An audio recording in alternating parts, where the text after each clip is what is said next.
तवाज्ञाचक्रस्थम् तपनशशिकोटिद्युतिधरम् परं शम्भुं वन्दे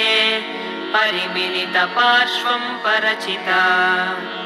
यमाराध्यन् भक्त्या रविशशिशुचीनामविषये निरालोके लोके निवसति हि भालोकभुवने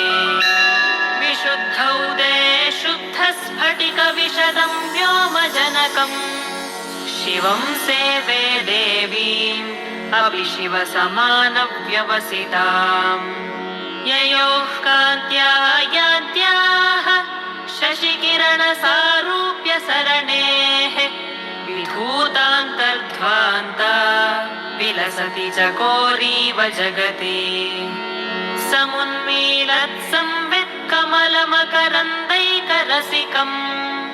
भजेऽहं सद्वन्द्वम् किमपि महतां मानसचरम्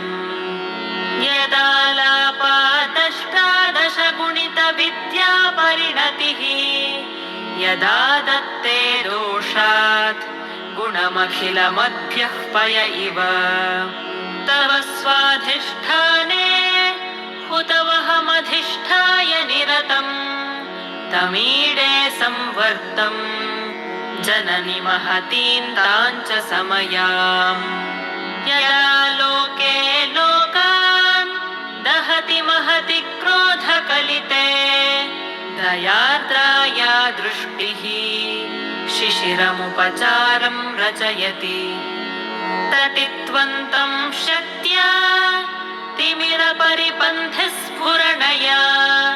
स्फुरन्नानारत्नाभरणपरिणद्धेन्द्रधनुषम् तव श्यामं मेघं कमपि मणिपूरैकशरणम् दिशेवे वर्षन्तम् हरमिहिरतप्तं त्रिभुवनम्